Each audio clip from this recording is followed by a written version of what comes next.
Wow!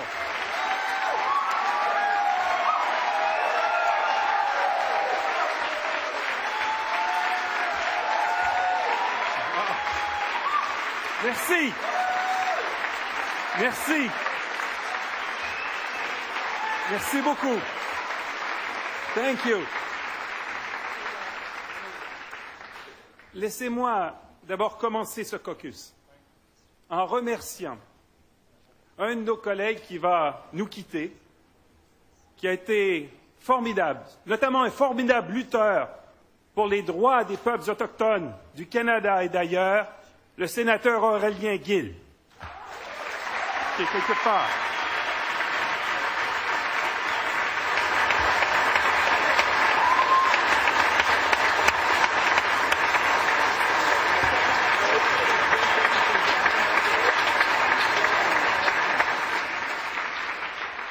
Un autre collègue va aussi nous quitter, de qui j'ai beaucoup appris pour rendre le Canada plus juste et plus vert, mais qui nous quitte pour une autre cause qui est proche de mon cœur, la langue française, mon grand ami John Godfrey.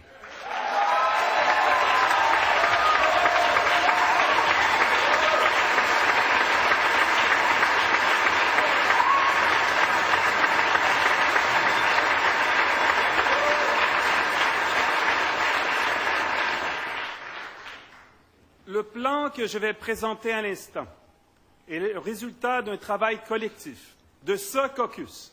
Et je vous remercie toutes et tous pour vos recommandations, vos suggestions. J'aimerais remercier en particulier les 3 coprésidents de notre programme électoral, Bob Ray, Dominique Leblanc et Scott Bryson.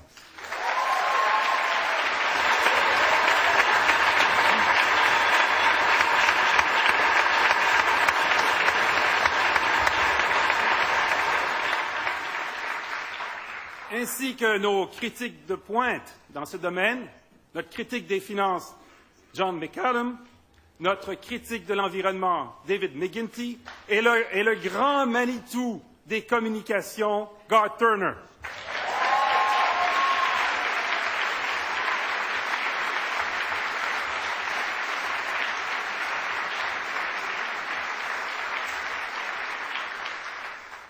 The Liberal Green Shift plan that I am announcing today is a powerful plan.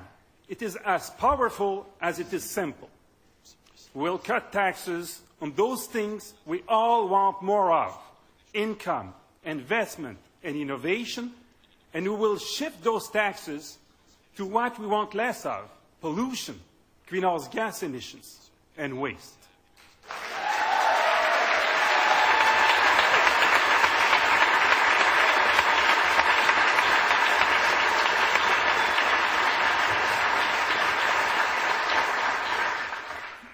We need to make polluters pay and put every single penny back into the hands of Canadians.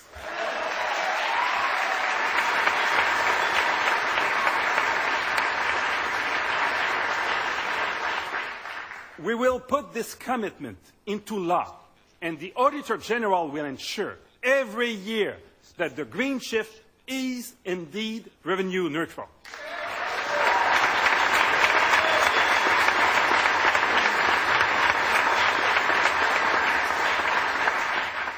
Our plan will be good for the environment and good for the economy. Bon pour l'écologie, bon pour l'économie. Good for the planet and good for the wallet.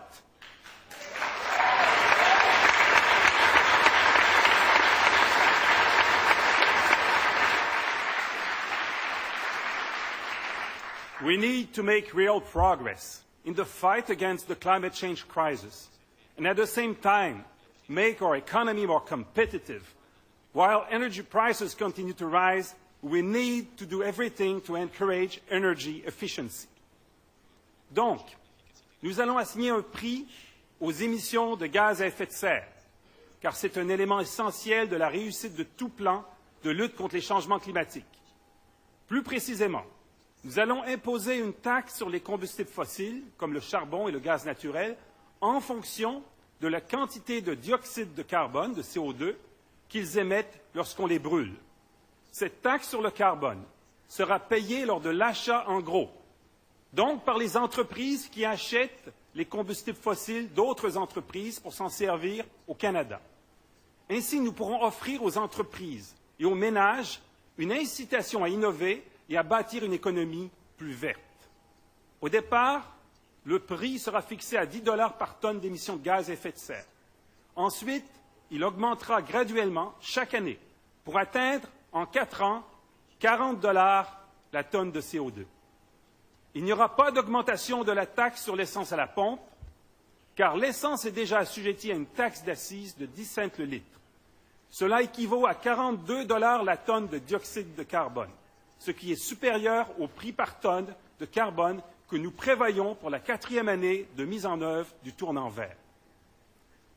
La première année, il n'y aura pas de taxe sur le diesel et le carburant d'avion, étant donné qu'ils sont déjà assujettis à une taxe d'accise de 4 cents le litre.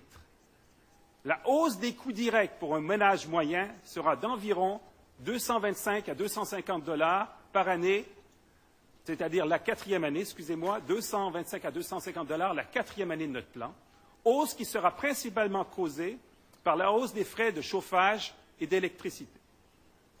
Il faut dire cependant que tout plan de lutte contre les changements climatiques doit nécessairement entraîner une hausse du coût de l'énergie. Même les conservateurs admettent que leur plan, aussi mal foutu soit-il, va accroître les coûts d'énergie pour les familles. La différence, c'est que les conservateurs veulent laisser les Canadiens se débrouiller tout seuls pour absorber ces coûts. Quant au nouveau Parti démocratique, lui non plus. Il ne prévoit pas de réduction d'impôts.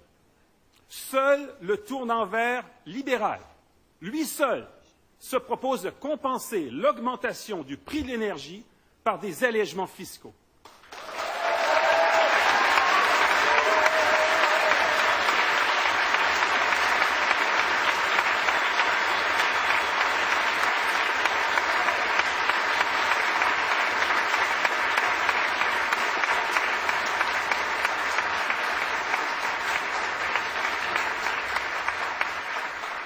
En fait, notre tournant vert va faire considérablement baisser les impôts des particuliers et des entreprises. Et maintenant, je vais expliquer comment ça va fonctionner. Broad-based and progressive income tax cuts have always been the liberal way.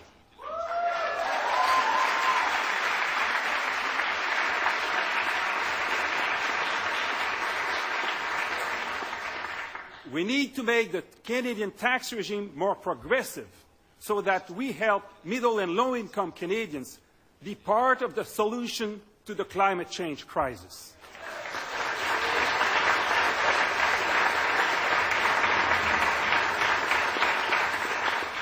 We will do this by making a number of important changes to the tax system, all of which will be completed by the 4th year of our plan. We will cut the first 3 marginal rates of personal income tax, a 1.5-point reduction to the rate for the lowest tax from 15% to 13.5%.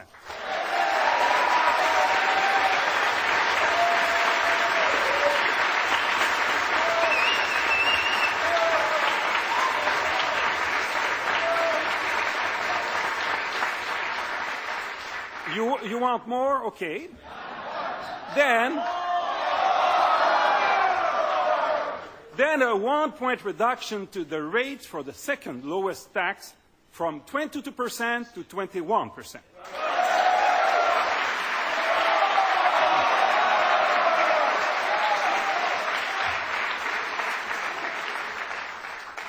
A 1-point reduction to the rate for the third lowest tax bracket from 26% to 25%.